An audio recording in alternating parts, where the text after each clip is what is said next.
Do not look for happiness anywhere else than inside of yourself. I know it seems kind of simple, kind of almost maybe corny sounding in a way, especially if you haven't experienced this yourself. But I'm here to tell you, do not look for happiness anywhere other than inside of you. You can spend your entire life trying to seek thrills, to go try things, to go visit new places you've never been. And all those things are good. And it's important to go travel, to have fun, to experience things in life. But I'm here to tell you right now that there's people that go travel every single day that are not happy while they do it. And there's people that seek thrills every single day and they're not happy while they do it. And then there's people that go travel and not only are they happy, but they're completely content. And they're extremely joyful. So what's the difference?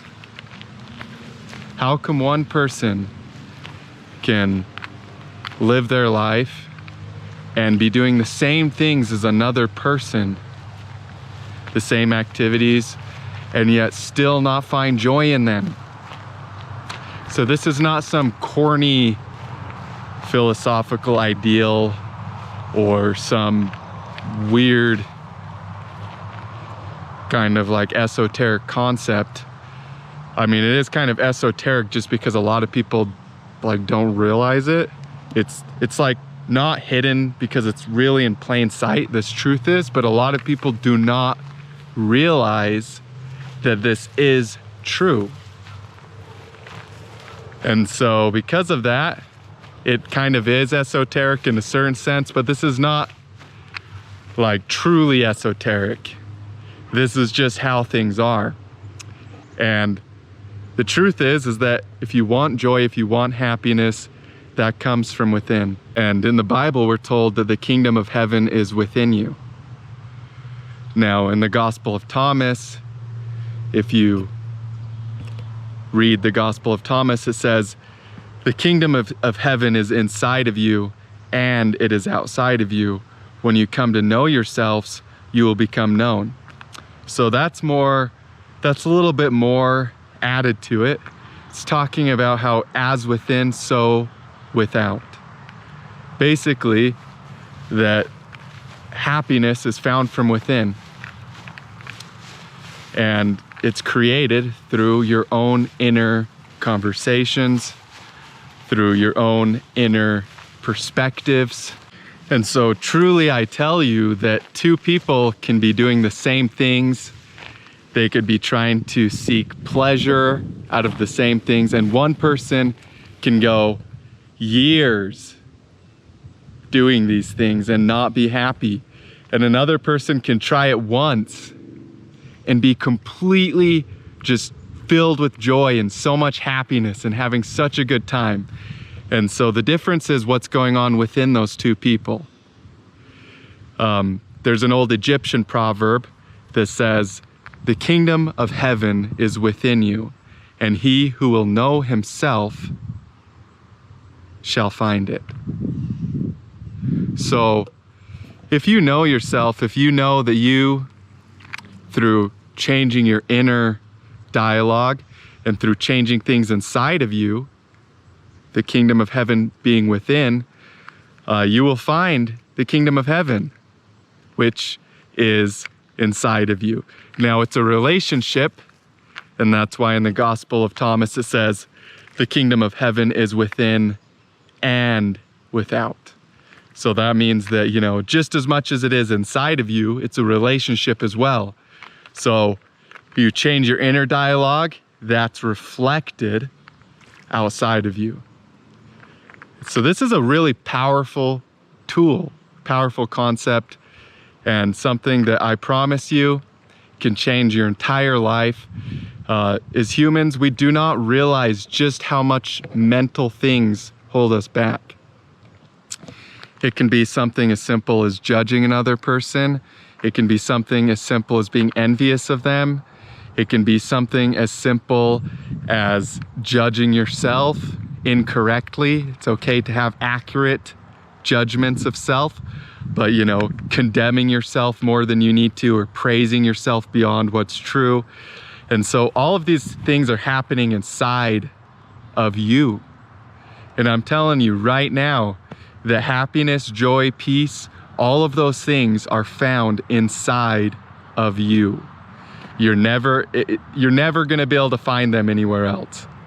And when things happen throughout your life, whether you're getting jealous or all of these different things, guess what? Something is changing inside of you.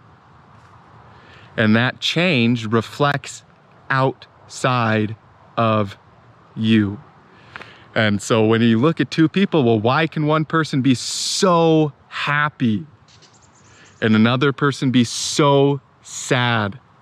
It's happening within each person. This is the truth. I promise you it's true. I've experienced it in my own life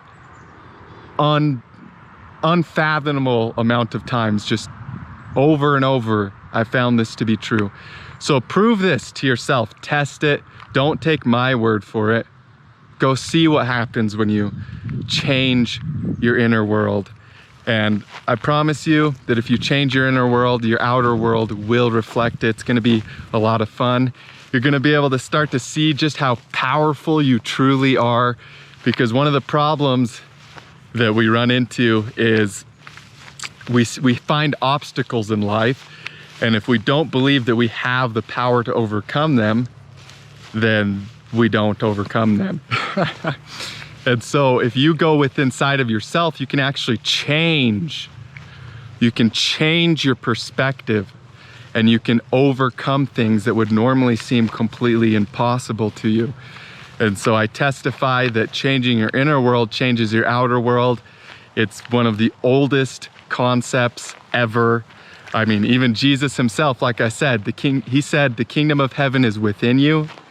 In the Gospel of Thomas, he said it's within you and outside of you. And Jesus Christ also said, cast the beam out of your own eye and you will not see it in your brother's. So change what is within you and you will change what is without. So thank you for tuning in today's short little video. I appreciate you. I love you. Thank you for watching this content. I look forward to seeing you in future videos. And as always, peace be with you. Come check out this stream real quick before we go, actually. Be like this water, as Bruce Lee would say. Look how peaceful and calm this stream is. I mean, there's quite a bit of rain, so it's running actually a little faster than it was the other day. But even as it's running fast, this stream is calm. It's following all of its inner basic laws of nature. And it's just flowing. It just is. And so really, if you look at this stream, it's not toiling. In the Bible, we're also told in the Bible that that Solomon in all of his wisdom was not as great as a flower. Yeah, the lilies of the field are greater than Solomon in all of his wisdom. And you know why? It's because the lily of the field toils not. It's not having all of these crazy inner problems, conversations. And so, man, we have to learn to be like the flower. We have to learn to be like the water, where we do not toil, and it's a change within. And that's what's beautiful. So thank you for tuning into today's video on wisdom in Christ. I already said that, but seriously, thank you, and peace be with you.